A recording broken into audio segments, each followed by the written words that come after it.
నల్గొండ జైలుకి వెళ్ళావు. జైల్లో ఉన్నప్పుడు నయీం మనుషులు వచ్చాడా? వచ్చాడు. జగన్ అని ఒక అబ్బాయి వచ్చిండు జైలుకి. జైలు కంటే మాకు సామాన్ తీసుకొని వచ్చిండు ఆయన. ఆయన ఎవరో నాకు తెలియదు. ఇంకొక అక్క అరుణక్క అని ఉండే, ఎవరు నల్గొండ జిల్లా సెక్రటరీ రవి అని అమరుడు అయ్యిండు, వాళ్ళ భార్య ఉండే. ఆమె నేను పోయేసరికి ఆమె ఉన్నది. ఆమె నేను ఉన్నాక ఏం చేసిందంటే ములాఖతు పెట్టిరు మాకు. ములాఖతు పెట్టిన తర్వాత నేను వెళ్ళి మాట్లాడరాపో అని చెప్పి నన్ను పంపించింది ఆమె కూడా. అయితే నువ్వు వెళ్ళవా అంటే, నేను కోర్టుకు పోయే పని ఉంది, నువ్వు వెళ్ళి మాట్లాడరా, మనోళ్ళు అయితేనేమో ఏమైనా తెస్తే తీసుకో, లేకపోతే అవసరం లేదని చెప్పి వెళ్ళిపోయింది ఆమె. అయితే నేను వెళ్ళాను. అక్కడ వెళ్ళిన తర్వాత అరుణక్క అంటే మీరేనా అక్క అని అన్నాడు. అవునన్నా మేమే అన్న. అన్న సాంబశివుడు పంపించిండు అక్క, ఇంకో సామాన్ అంతా పంపించిండు, మీకు సామాన్ లేవట కదా అని అన్నాడు. సామాన్ లేవని ఎవరికి చెప్పలేదు మేము అనేమో నేను. లేదక్క, సాంబశివుడు జైల్లో ఉన్న సమస్యలు వాళ్ళకి తెలుసు కదా, పార్టీ వాళ్ళకు పంపించిండు అని చెప్పి చాలా మూట ఒక చెద్దర్లా కట్టుకొని వచ్చిండు. కవర్ లేదేం లేదు, ఇంత పెద్ద చెద్దర్లా వరిచి ఆ చెద్దర్లో ఆడ పెట్టిరు అన్నట్టు. అందులో కొబ్బరి నూనె, బట్టలు, చెప్పులు, ఇక మా లేడీస్కి సంబంధించిన బ్రెడ్, బిస్కెట్ ప్యాకెట్స్ ఇవన్నీ ఉన్నాయి అన్నట్టు అందులో. అయితే మేము ఇవన్నీ ఎవరికి రాసియలేదు, మేము తేమని చెప్పలేదు, మా రిలేషన్ వచ్చినా మేము ఎవరికి ఏం చెప్పలేదు, నువ్వు ఎవరో మాకు తెలియదు అన్నా అని నేను అన్నా. లేదక్క పార్టీ పంపించింది, మీకు కావాల్సి ఉంటే ఓ లెటర్ చూడండి అంటున్నారు. లెటరు చూసినా ఏది చూసినా మాకు వద్దని చెప్పినాం. వద్దని చెప్పి పొద్దున నుండి సాయంత్రం దాకా ఉంచినాం ఆయన. అక్కడ సూపరింటెండెంట్ వచ్చింది. సూపరింటెండెంట్ పేరు ఏదో ఉండే. ఆ సూపరింటెండెంట్ వచ్చి ఏందిరా మరి ఏందమ్మా మరి ఇట్లా సంగతి, మరి తీసుకుపోతారా, మరి ఆయన రిటర్న్ పంపమ్మా అని ఆయన అన్నాడు.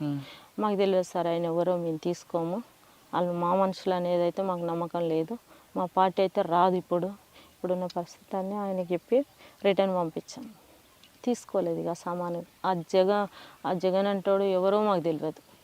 నవీన్ మనిషి ఎలా తెలిసింది? నవీన్ మనిషి అనేది అంటే మాకు తర్వాతకి తెలిసింది. ఎవరు అంటే పార్టీ తరఫున వేరే మాకు లెటర్స్ రావడం వల్ల మనోళ్ళు ఎవరన్నా వచ్చిరా అని చెప్పి వాళ్ళు లెటర్ రాస్తే గిట్ల సంగతి, గిట్ల ఒక ఆయన వచ్చి గిట్ల మాకు సామాన్ తీసుకోమని ఇట్లా అది చేసిండు, ఇట్లా పొద్దుగాల నుండి సాయంత్రం దాకా ఇట్లా వెయిట్ చేయబెట్టినాము, మేము తీసుకోలేదు, రిటర్న్ పంపించినాము అని చెప్పినాం. వాళ్ళు మన వాళ్ళు కాదు, నవీన్ గారు పంపించినట్టుంది, మీరు అట్లాంటివి ఏమన్నా వస్తే తీసుకోకండి అని చెప్పి ఇక వాళ్ళు లెటర్ రాశారు సాంబశివుడు ఉన్నప్పుడు. అదన్నట్టు పరిస్థితి. జైల్లో ఎంతకాలం ఉన్నామా? నల్గొండలో 1 సంవత్సరం ఉన్న తర్వాతకి ఇక్కడ వచ్చి చెంచల్గూడలో ఉన్నా, మహిళా జైల్లో. అక్కడ ఉండేది, అక్కడ వాళ్ళు రాజిరెడ్డి భార్య నేను ఇద్దరం ఉండేది. రాజిరెడ్డి భార్య, ఇంకొక ఆమె స్నేహ అని ఉండే ఒక ఆమె. ఆమె అంటే రాజిరెడ్డి కూతురు కదా? ఆ స్నేహ కాదు, అల్వాల్లో ఉండే ఆమె అమర్రాలు అయింది ఇప్పుడు. అమర్రాలు అయింది ఆమె. నేను పోయినాక ఒక 2 నెలలకు ఆమె వెళ్ళిపోయింది. తర్వాతకి నేను ఒకదాన్ని ఉన్న ఒక వారం 10 రోజులు ఉన్న క్రమంలో రాజిరెడ్డి వాళ్ళ వైఫ్ వచ్చింది, సుగుణ అని ఉంది ఆమె, నేను ఉన్నాము. ఇక చాలా కాలమే ఉన్నాం, ఒక సంవత్సరం ఉన్నాము చెంచల్గూడ జిల్లా.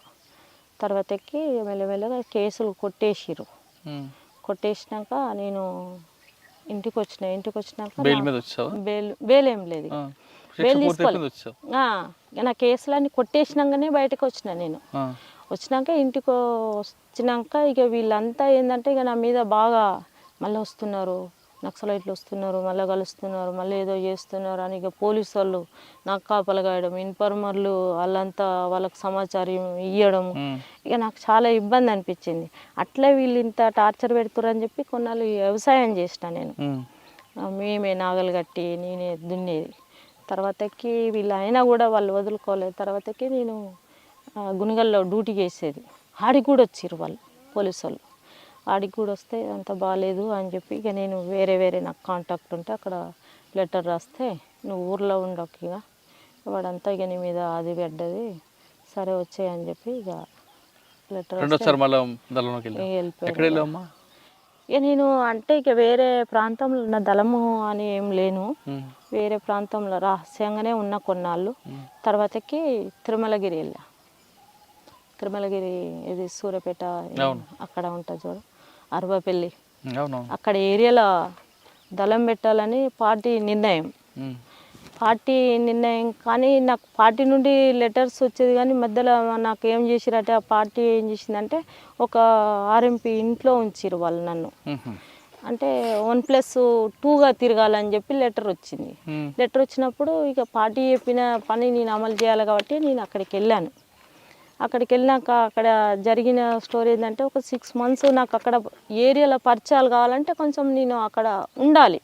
అక్కడక్కడ తిరిగేదాన్ని. అక్కడక్కడ జనాలను పరిచయం చేసుకొని అక్కడ ఎవరైతే మనకు అనుకూలమైన వ్యక్తులు ఉన్నారో వాళ్ళని తీసుకుపోయి అక్కడ పరిచయం చేసుకున్న క్రమంలో ఇక వాడు నా లెటర్స్ అన్నీ ఎప్పుడో ఇప్పేది, చదివేది, మళ్ళీ వాడికి వాడే రాసిచ్చేది. ఎవరు?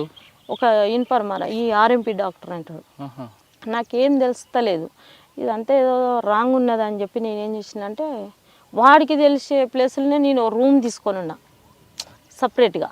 పార్టీ నాకు లెటర్ రాసింది, దానివల్లనే నేను రూమ్ తీసుకున్నా. నువ్వు వర్క్ కొన్నాళ్ళు ఇది ఆపి ఇంకా వేరే వర్క్ చేయి అని చెప్పి నాకు పార్టీ లెటర్ రాసింది. దానివల్ల ఏం చేసిందంటే నేను ఒక హాస్పిటల్లో నర్సు ట్రైనింగ్ చేసిన. అక్కడ మురళీధర్ సార్ అని ఉంటాడు, అక్కడ నేను నర్స్ ట్రైనింగ్ చేసిన.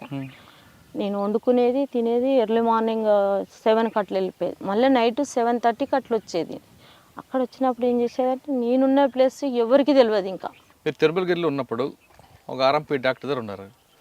ఆర్ఎంపీ డాక్టర్ మీకు తెలియకుండానే అంటే మీరు రాసిన ఉత్తరాలను ఆయనే ఆన్సర్ ఇస్తూ మీకు పక్కదో పట్టించాడు. మరి ఆ విషయం ఎప్పుడు కనిపెట్టారు మీరు? అంటే నాకు ఫీవర్ వచ్చింది. ఫీవర్ వస్తే నేను వేరే అన్నకు చెప్పినుంటే ఇట్లా ఫీవర్ వచ్చింది, పరిస్థితికి ఇది, నాకు లెటర్లు ఒకటి రాస్తే ఒకటి ఆన్సర్ వస్తుంది, నాకేం అర్థమవుతలేదన్నా అని ఆ అన్నతో చెప్పినట్టు. అన్న ఏం చేసిండు, సరే ఫీవర్ వచ్చింది కదా నేను చూపిస్తారా అని చెప్పి ఆయన తీసుకెళ్ళండి. నన్ను తీసుకెళ్ళి మేమిద్దరం కలిసి వస్తున్నాం. అంతకుముందే ఇద్దరిని పట్టించిండంట, ఆ విషయం మాకు తెలియదు. అలాంటప్పుడు ఏంటంటే అన్న నేను ఇద్దరం బండి మీద పొద్దుగాల రెడీ అయ్యిండు, నేను వచ్చి తోలుకొని పోతా అని చెప్పి ఆ అన్న అన్నాడు. నేను అన్ని చదువుకొని బయటకు వచ్చిన. అప్పుడు ఆర్ఎంపీ డాక్టర్ మా దగ్గరకు వచ్చిండు. నువ్వు వెళ్ళన్నా, మేము వెళ్ళిపోతా, నాకు హైదరాబాద్కి వెళ్ళిపోతే వెళ్తే బాగాలేదు, మళ్ళీ వస్తా నేను అని చెప్పి ఆర్ఎంపీ డాక్టర్తో అన్నా. వెళ్ళక్క ఏం కాదు వెళ్ళు అని చెప్పి ఆయన అన్నాడు. నువ్వు వెళ్తే మేము వెళ్తామన్నా అంటే ఆయన వెళ్ళలేదు. వెళ్ళక అక్కడే నిల్చున్నాడు. ఈ అన్న టీచర్ అన్నట్టు నాతో పాటు నన్ను. టైం అవుతుంది నేను మధ్యాహ్నం వస్తా అని చెప్పిన. రారా ఇక మనం పోదాందా అని చెప్పి ఇక ఆయన బండి మీద ఎక్కిన. ఆయన బండి మీద ఎక్కి ఇక్కడ నుండి ఆ తండంతా పోయినామో లేదో అక్కడ పట్టేసుకున్నారు పోలీసు వాళ్ళు మమ్మల్ని ఇద్దరిని పట్టుకొని తీసుకెళ్ళారు. ఆయన నన్ను బాగా ఇంటర్గాషన్ చేశారు. అక్కడికి పోయినాక మాకు ఎలాంటి సంబంధాలు లేవు, ఏది లేదు, నాకు హెల్త్ బాగాలేక వీళ్ళు ఇంట్లో ఉన్నా అని చెప్పి నేను అక్కడ చెప్పిన తర్వాత మరి ఈయన ఎట్లా పరిచయం అంటే ఈయన నాకు గతంలో పరిచయము. దానివల్ల ఆయన మీ ఇంటికి వస్తాను కొద్ది రోజులు ఉంటా, నాకు హెల్త్ బాగాలేదని అంటే సరే అని చెప్పి తోలుకోబోతున్నాడు. ఆయనకి ఎలాంటి సంబంధాలు లేవు అని చెప్పి నేను అన్న తర్వాత పోలీసు వాళ్ళు తీసుకుపోయారు, చౌటుపల్లికి తీసుకుపోయారు. అక్కడ కూర్చోబెట్టి నైటు ఇంకిద్దరిని పట్టుకొచ్చారు మా వాళ్ళని తీసుకొచ్చినాక వీళ్ళంతా మమ్మల్ని మాట్లాడుకొని ఇస్తలేరు. ఇదంతా ఎక్కడికి వెళ్ళి వచ్చింది ఏందని చెప్పి ఇక నాకు ఏం అర్థం కాలే. తర్వాతకి క్రాంతి అని ఒక అబ్బాయి ఉంటాడు, మొండి గౌరెల్లి, ఈ మందన్ గౌరెల్లి. ఆ అబ్బాయిని అడిగా నేను, ఏంది నువ్వు ఎక్కడికి వచ్చినావు అంటే నేను పలానా భిక్షపతి ఇంటికి వచ్చిన, తుపాకులు అక్కడే పెట్టినాక నీకోసం తీసుకొచ్చినాము, మేము అక్కడే పెట్టినాము అంటే కనీసం నాకన్నా ఇన్ఫర్మేషన్ ఇవ్వవా అది అని నేను అన్నా. అప్పుడు నాకు తెలిసింది అన్నట్టు వీడే మొత్తం దీనికి సూత్రధారి అని చెప్పి ఆర్ఎంపీ డాక్టర్. అప్పుడు తెలిసింది, పార్టీ కూడా అప్పుడు గుర్తించింది. వాని వల్లనే ఇట్లా నష్టపోయినామని చెప్పి అప్పుడు ఒక 9 మంది అది అయ్యారు. మామూలుగా పని చేసుకునే వాళ్ళు కూడా మాతో మాట్లాడిన వాళ్ళని కూడా తీసుకుపోయి లోపలేసారు. అక్కడ నల్గొండ జైల్లో ఉన్నా కొద్దినాళ్ళు, మళ్ళీ నల్గొండ జైల్లో ఉన్నా. ఇక ఆడికెళ్ళి ఇక మళ్ళీ నేను వేరే